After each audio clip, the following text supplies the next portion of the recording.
미국의 고율 관세 부과가 한 달간 유예되면서 일단은 시간을 벌 수 있게 됐습니다. 어제 저스틴 트루도 연방 총리와 도널드 트럼프 미국 대통령이 취임 후 처음으로 오전과 오후 두 차례 통화를 나눈 뒤 나온 합의입니다.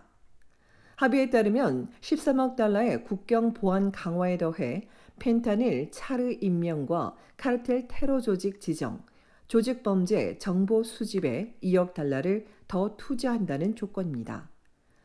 트럼프 대통령의 관세 부과 최우선 목표인 불법 이민과 마약 문제 해결에 대한 타협안이 나온 데다 인플레이션을 우려하는 미국 여론이 유예 결정에 영향을 미쳤다는 분석입니다. 어제 오후 3시 넘어까지도 합의 결과가 나오지 않으면서 긴장감을 높였다가 유예되긴 했지만 안심할 수 없다는 지적입니다. 유예 기간 동안 국경과 무역 문제에서 추가적인 조치를 내놓지 않으면 언제든 관세 위협을 다시 꺼낼 수 있다는 겁니다. 트럼프 대통령은 어제도 캐나다와의 무역 적자에 대한 불만을 쏟아내며 캐나다가 미국의 쉬운 한 번째 주가 돼야 한다고 반복했습니다. 또 최종 경제 협정을 언급해 펜타닐이나 불법 이민을 넘어 공격할 수 있음을 암시하기도 했습니다. 캐나다 상공회의소는 미국의 고율 관세 위협은 여전히 혼란과 불확실성이 지속되고 있다며 미국의 부당한 관세 부과를 강조하는 시간을 벌었다고 전했습니다. 전문가들은 미국의 관세 위협이 30일간 유예됐지만 분노로 단결하고 있는 캐나다의 애국 소비는 쉽게 가라앉지 않을 걸로 보고 있습니다.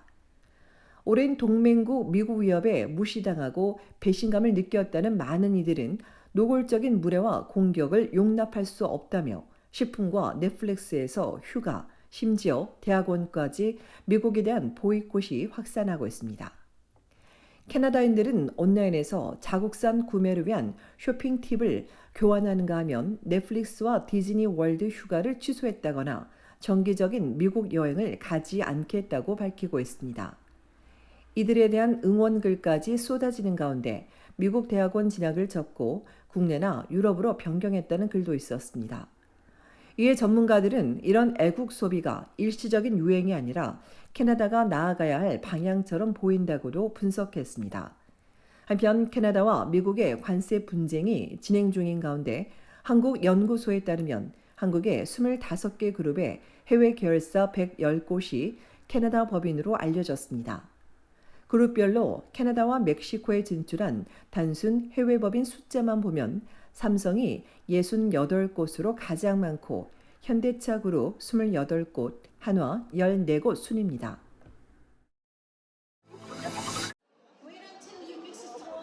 온타리오주 토론토 한인회관에서 지난 토요일 설날 행사가 열렸습니다. 캐나다 한인 양자회 가족들과 한카 노인의 회원, 한인 동포 등 250여 명이 참석했습니다. 고전 무용과 민요 등 축하 공연에 이어 양자회 어린이들이 행사에 참석한 주요 인사와 부모에게 세배하고 세뱃돈을 받았습니다. 점심 식사에 앞서 양자회 에스더 김 씨와 함께 각 테이블에서 새우 야채전과 사과 김치를 만드는 시간이 있었습니다. 이날 점심은 양자회 이사들이 전날 밤 늦게까지 손수 준비한 잡채와 치킨 탕수육, 불고기, 떡국이 제공됐습니다. 마지막 3부는 한글학교협회가 주관한 전통놀이 시간입니다. 아이들은 딱지 접기와 복주머니, 공기, 팽이를 직접 만들고 투호 던지기와 줄넘기, 제기차기, 줄다리기로 한국 전통 문화놀이에 푹 빠지며 설 명절 분위기를 즐겼습니다. 양자회 가족과 어르신에게도 뜻깊은 시간이었습니다.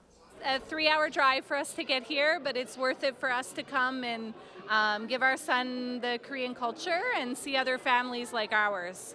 너무 좋았어요. 여기 겨울에 추운데 집에 있다가 오늘 한카에서 양자회 모임이 있다 그래서 왔는데 너무너무 뜻깊은 자리에 와서 너무 감사했고. 노엘 양은 아빠에게 배운 새해 인사를 모두에게 전하기도 했습니다. 새해 복 많이 받으세요. 이날 설날 행사에는 김연아 연방상원의원과 조성준 온주 노인복지부 장관, 조성훈 온주 관광문화개인부 장관, 올리비아 차오 토론토 시장, 릴리챙 윌로우데일 시의원 등이 참석했습니다. 조 장관은 덕포드 온주 수상의 축사를 대독했고 조성훈 장관은 큰절을 드렸습니다. 임기를 마치고 다음 주 이임하는 권태한 총영사 대리도 동포 사회에 인사를 전했습니다. 진심으로 그동안 많이 도와주시고 지원해 주신 점에 대해서 진심으로 감사의 말씀 드리겠습니다. 김만홍 양자회 이사장은 이번 행사에 한인회가 장소를, 한카 노인회는 선물을, 토론토 한인 노인회는 세뱃돈, 한글학교협회는 전통놀이 문화를 지원했다며 감사를 전했습니다. 다소 어수선한 분위기 속에서도 참석자들은 전을 만들고 떡국을 먹으며 서로의 건강과 행복을 기원했습니다. 얼티비 뉴스 손희정입니다.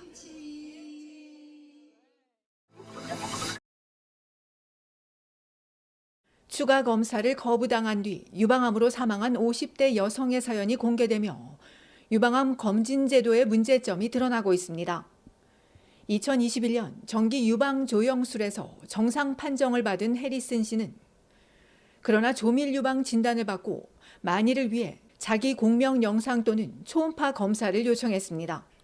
그러나 검사를 거부당했고 2년 뒤인 2023년 광범위한 뼈로 전이가 된 4기 유방암 판정을 받은 여성은 그렇게 치료도 받지 못한 채 지난해 12월 2일 세상을 떠나고 말았습니다.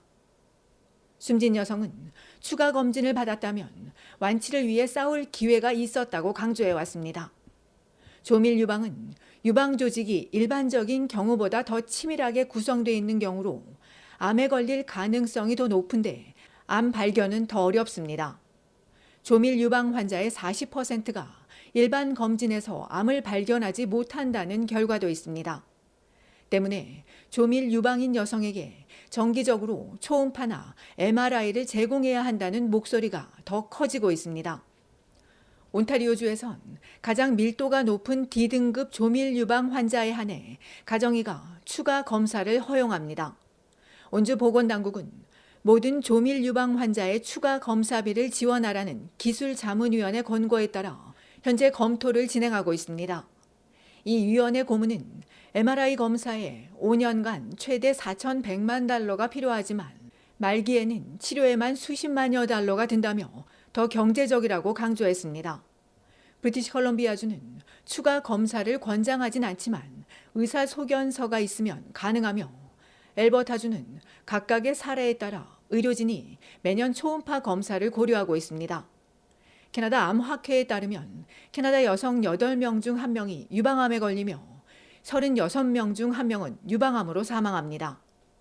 유방암 위험을 증가시키는 요인에는 가족력과 환자가 특정 유전자를 가지고 있는지 여부, 유방 밀도 등이 있습니다.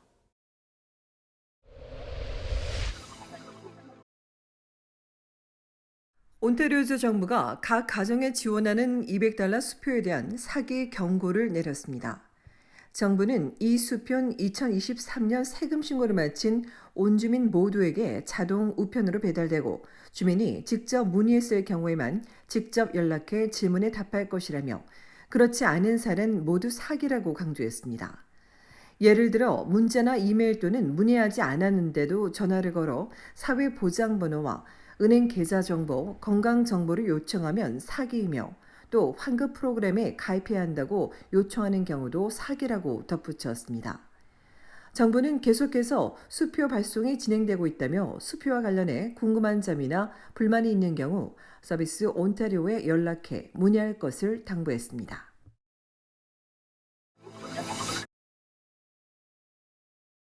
한밤중 온타리오주 놀스역의 한 건물에서 화재가 발생했습니다. 오늘 새벽 2시 30분경 로렌스 애비뉴 이스트와 돈밀스 로드에 있는 저층 아파트 3층에서 불이 나자 잠자던 주민들이 급히 대피해 다행히 인명피해는 없었으나 유닛 안에 있던 고양이 4마리가 숨졌고 급히 대피한 주민들이 TTC 버스에서 떨다가 불길이 모두 진압된 뒤에서야 집으로 돌아갈 수 있었습니다.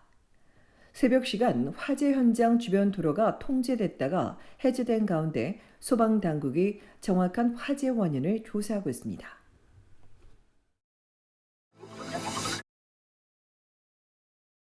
온타리오주 반 지역 병원에서 동료 직원을 성추행한 50대 남성이 경찰에 체포됐습니다.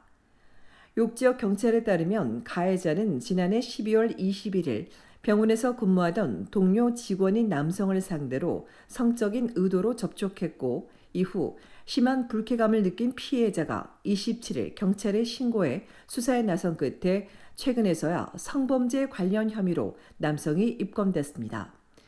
경찰은 추가 피해자가 더 있을 것이라며 가해자 얼굴을 공개하고 피해자들과 이번 사건에 대해 알고 있는 사람들의 적극적인 제보를 요청했습니다.